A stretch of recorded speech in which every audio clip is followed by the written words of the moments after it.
دنیا میں ہمارے شیخ مفتی رشید احمد صاحب رحمہ اللہ تعالی ایسے خاندانی تھے نا, لیکن معاملات میں کیسے کلیئر, خاندانی کتنے پہلے یہ بتا دوں, اپنے باپ کے ساتھ کیسا سلوک اور اپنی اولاد کے ساتھ کیسا, یہ دو چیزیں آپ سن کے حیران ہو جاؤ گے. اپنے باپ کے ساتھ کیسا سلوک تھا. ہمارے شیخ کے جو والد تھے انہوں نے 80 سال کی عمر میں شادی کی. شرمندگی ہوگی لیکن بالکل آپ کو شرمندہ ہونے کی ضرورت نہیں ہے, کیونکہ آپ 30 سال میں بھی نہیں کر رہے. تو میں نے کہیں بتایا تھا 80 سال میں, پھر بعد میں کسی نے کریکشن کی کہ 80 میں نہیں 90 میں کی تھی. اب واللہ عالم میں بھول گیا 80 میں تھی یا 90 میں. جب شادی کی ہے تو اللہ نے اولاد بھی دی, سمجھتے ہو. ہمارے حضرت کے جو والد تھے انہوں نے زندگی میں ساری جائیداد تقسیم کر دی تھی اولادوں میں, سب کچھ ہینڈ اوور کر دیا کس کے, اولاد کے. خالی ہو گئے تھے بھئی یہ تمہارا یہ تمہارا, تاکہ بعد میں مسائل نہ ہو. حضرت کے حصے میں بھی اچھی خاصی پراپرٹی آئی. اب حضرت کے والد نے جب کہہ دیا کہ بھئی یہ سب کو, تو حضرت نے کے والد نے ایک اور شادی کر لی بڑھاپے میں. اللہ کی قدرت, اللہ نے اولاد دے دی ان کو. انہیں نہیں پتا تھا میری صحت اتنی اچھی ہے. جب اولاد ہوئی ہے تو حضرت کے والد پریشان ہوئے کہ بھئی میں تو ساری جائیدادیں بولو بانٹ چکا ہوں, اب اس بیچارے کے لیے تو کچھ بچا ہی نہیں ہے. تو حضرت کے والد نے اب خیال کیا کہ سارے بیٹوں کو بلایا جائے اور ان سے واپس لی جائے تھوڑا تھوڑا حصہ, کہ بھئی اپنے حصوں. اب کیونکہ جب آپ کسی کو کوئی چیز گفٹ میں دے دیں اور ہینڈ اوور کر دیں تو وہ اس کا مکمل مالک بن جاتا ہے. تو حضرت کے والد نے سوچا کہ بھئی واپس لے لیتا ہوں تھوڑا تھوڑا کر کے, سب سے تھوڑا تھوڑا کر کے اس بیٹے کے لیے بھی کچھ رکھ دیتا ہوں. سب کو بلایا, ہمارے حضرت کو جب بلایا اور حضرت کے والد نے کہا دیکھو کیسا اصول پہ چل رہے ہیں, زبردستی نہیں لے رہے, کیونکہ ملکیت میں دے چکے ہیں. حضرت کے والد بھی خاندانی تھے کہ نہیں تھے. بھائی ان سے ریکویسٹ کر لیتا ہوں, گزارش کر لیتا ہوں کہ یار تمہارا نیا بھائی آ گیا ہے, تھوڑا سا اس کے لیے دے دو. تو حضرت کو بلایا, فرمایا کہ بھائی تھوڑی تھوڑی جائیدادیں یا اپنے حصے میں سے دستبردار ہو جائیں. حضرت فرماتے ہیں میں نے والد صاحب سے کہا کہ یہ سب کس کا ہے, آپ کا. بھائی ہم نے تو کچھ بھی نہیں کمایا اس میں, یہ سب کس کا ہے, آپ کا. اور فرمایا کہ مجھے اسے اپنا بولتے ہوئے شرم آ رہی ہے, یہ کہتے ہوئے شرم آ رہی ہے کہ یہ کس کا ہے, میرا ہے. ہم نے کیا کمایا, تو سب آپ نے کمایا, سارا آپ کا. صدقہ کر دیں, دوسرے بھائی کو دے دیں یا خود رکھ لیں. اولاد کا ایٹیٹیوڈ وراثت کے بارے میں 100% یہی ہونا چاہیے. اور یہ بے شرم اولاد جو ہے نا, باپ کی زندگی میں جائیدادیں مانگ رہی ہوتی ہے کہ ہمیں ہمارا حصہ دو. ابے تمہارا ہے کہاں, مرنے کے بعد ہوگا تمہارا, ابھی تھوڑی ہے. ابھی تو باپ کو حق ہے جہاں جائے جو مرضی کرے اس کے ساتھ. اخلاقی طور پر غلط ہے, اولاد کو دینا چاہیے لیکن رائٹ نہیں ہے تمہارا ابھی. حضرت نے فرمایا سارا کس کا ہے, آپ کا, میرا ہے ہی نہیں, 1 روپے میرا نہیں ہے. اور شرم آ رہی ہے, اپنا بولوں گا بھی نہیں اس کو. یہ ایٹیٹیوڈ کس کے ساتھ تھا, ابا کے. نہیں آئی بات.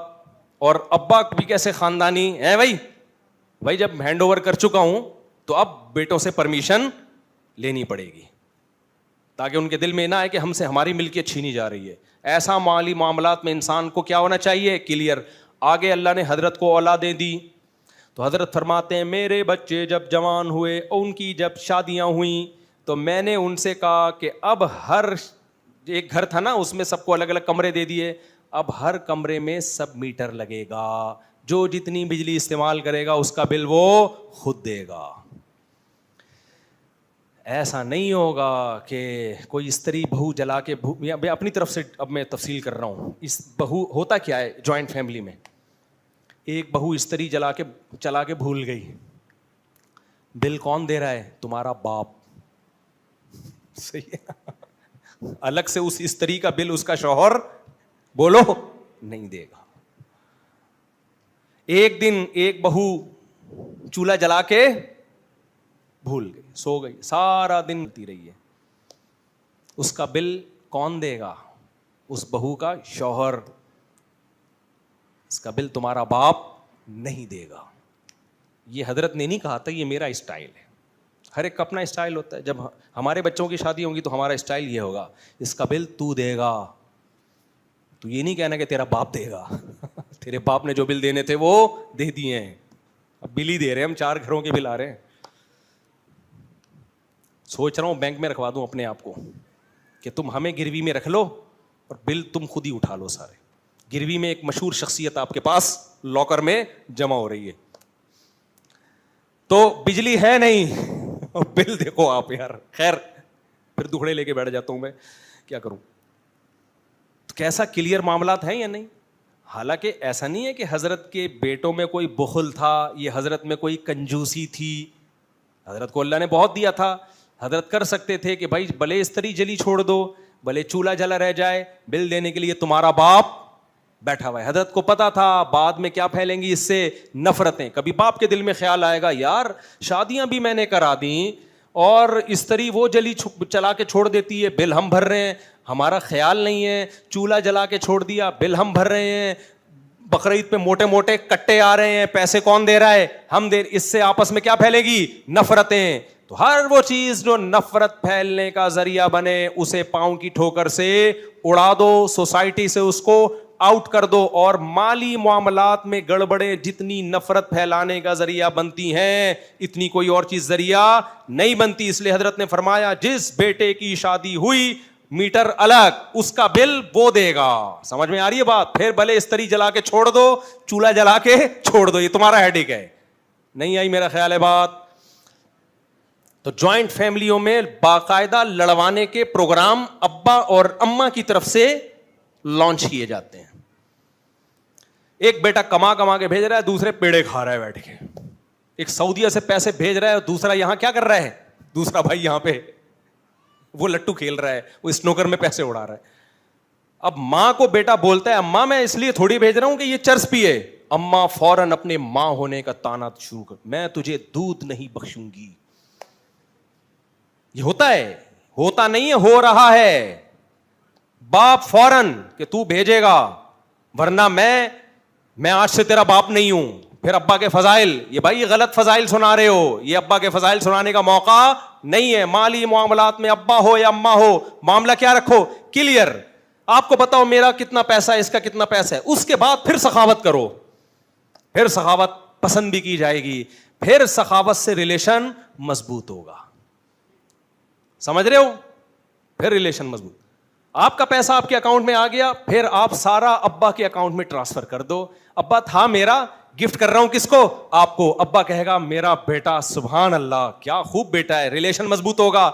یہ جو عجیب سے اچھمبے میں رکھا ہوا ہے نا, کہ پتہ ہی نہیں کس کا مال کتنا ہے, کون اڑا رہا ہے, اس سے جتنا مرضی ابا پہ خرچ کرو, جتنا مرضی اماں پہ خرچ کرو, اس سے ریلیشن پھر بھی مضبوط نہیں ہوگا. اس سے ریلیشن کیا ہوگا؟ خراب. دیکھو ایک آخری مثال دے کے بات ختم کرتا ہوں.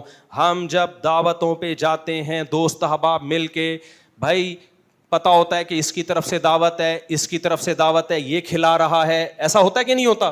بات کلیئر ہوتی ہے, کوئی ریلیشن آپس میں خراب نہیں ہوتا. لیکن 10 دوست دعوت پہ جا رہے ہیں, پتہ ہی نہیں کب کس کمبخت نے پیسے دینے ہیں. ٹھیک ہے, 1-2 دفعہ میں سخاوت ہوتی ہے, ایک بندہ اٹھ کے دے دے گا. دوسری دفعہ گئے پھر اسی بندے نے دے دیا, سخاوت میں دے دیا نا. تیسری دفعہ گئے پھر اسی بندے نے دے دیا. چوتھی دفعہ میں وہ دعوت میں آئے گا, وہ بہانہ کرے گا کہ آپ لوگ دعوت کھانے جاؤ, مجھے کوئی ضروری کام ہے. نہیں آئی بات؟ ہاں پہلے سے وہ بتا دے کہ اس دفعہ بھی میں کھلاؤں گا, اگلے دفعہ بھی میں کھلاؤں گا, تیسری دفعہ بھی, وہ خود وہ منہ سے پھوٹے اور آپ کو پتا ہو اس کے اکاؤنٹ سے پیسے جا رہے ہیں, تو وہ 100 دعوتیں بھی کر لے گا آپ کی. لوگ کر رہے ہوتے ہیں. لیکن یہ جو مبہم چیز ہے نا, پتہ ہی نہیں کس کمبخت کی جیب سے پیسے نکلیں گے, یہ 1-2 دفعہ میں ٹھیک ہوتا ہے بھائی, بار بار ٹھیک. ہمارے ایک دوست ہیں چائنا میں نا, ایک صاحب چپک گئے ان کے ساتھ, جب بھی وہ کھانا کھاتے وہ آ کے بیٹھ جاتے. آپ سہیل بھائی کا واقعہ, آپ کے بیٹے کا ٹھیک ہے نا, انہوں نے سنایا واقعہ. یہ مسئلے بتا رہا ہوں, لوگ کہتے ہیں نا کس سے کہانی سنا رہا ہوتا ہے, ہوائی باتیں. ہوائی نہیں ہے, ان کے بیٹے کا واقعہ ہے. چائنا میں ایک کھانا کھانے کے لیے جب بیٹھتے ایک بندہ آ جاتا, گپ شپ کے بہانے نا آ کے بیٹھ جاتا, پاکستانی. چائنا والے ایک کام نہیں, وہ چائنا میں کرے گا وہ رکھ کے وہیں چماٹ لگا دے گا اس کو. ہم لوگ چونکہ مروت میں ہوتے ہیں, تو ایک بندہ آ کے بیٹھ گیا, کھا لیا بھائی, چلو ایک دفعہ آیا ہے تو بسم اللہ, ٹھیک ہے آپ کھا لیں. دوبارہ کہیں بیٹھے تھے, پھر آ کے بیٹھ گیا ان کھانے کے ٹائم پہ. اب انسان پوچھتا تو ہے نا کہ آپ کھائیے نا, اس نے کہا چلیں 1-2 دفعہ نا ہلکا ہلکا منع کرے گا, نہیں دیکھیں نہیں, چلیں آپ اتنا اصرار کر رہے ہیں تو کھا لیتا ہوں. 2 دفعہ ہو گیا, تیسری دفعہ ہو گیا, چوتھی یا پانچویں دفعہ میں جب بل بنانا, انہوں نے کہا اس دفعہ سارا بل کون پے کرے گا؟ آپ دیں گے. سارا بل کون دے گا؟ ہمارے دوستوں میں کمٹمنٹ ہے کہ ایک دن میں دوں گا, ایک دن تو, چونکہ آپ بھی ہمارے دوست بن چکے ہیں, اب کون دے گا؟ تیرا باپ بھی دے گا. وہ کہہ رہے میں نہیں دوں گا, تیرا باپ بھی دے گا. ہمارا آپس میں کمٹمنٹ ہی یہی ہے. بل دیا نہیں دیا مجھے نہیں پتا, کہہ رہے ہیں اس کے بعد نہیں آئے. تو یہ جب 4-5 دوستوں میں لڑائیاں ہو جاتی ہیں اتنی سی بات پہ, تو گھروں میں 1-1 سال 2-2 سال 10-10 سال سے جب پیسوں کے لین دین کا ہی نہ پتا ہو, تو وہ آپس میں نہیں لڑیں گے کیا؟ خونی لڑائیاں ہوں گی. تو پیسوں کے معاملات میں داڑھی ٹوپی پگڑی مت دیکھا کرو. تو یہ سب چیزیں ایک طرف رکھ دیا کرو میرے بھائی. پیسوں کے معاملات میں کیا ہونا چاہیے؟ کلیئر. جب کلیئر معاملے ہو گئے پھر احسان کرو. یہ میرا بھائی ہے, یہ بنٹے کھیل جا کے, یہ لے پیسے, لٹو کھیل, یہ دیکھ میرے تجھے الگ سے چرس کے پیسے الگ سے دے رہا ہوں, میرے پہ بنتے نہیں ہیں, دے رہا ہوں. دے نہیں, لیکن ایک مثال دے رہا ہوں میں کہ غلط چیز پہ بھی خرچ پتا تو چل رہا ہے نا کس کا پیسہ خرچ ہو رہا ہے. ابھی جو سسٹم چل رہا ہے اس میں تو چرس پیتا رہے گا اور دھونس آپ کے اوپر جماتا رہے گا, بولے گا بھیج اور پیسے بھیج. کیونکہ گھر جب سب کی ذمہ داری ہے تو تیری بھی ذمہ داری ہے, تو گھر میں تو سب کچھ آتا ہے نا, تو سب کچھ سب مشترکہ خرچ ہوگا, تو پھر تو یہی حساب ہوگا جو ہو رہا ہے. اللہ ہمیں عقل عطا فرمائے, مالی معاملات کو کلیئر کرنے کی توفیق عطا فرمائے. وما علینا الا البلاغ.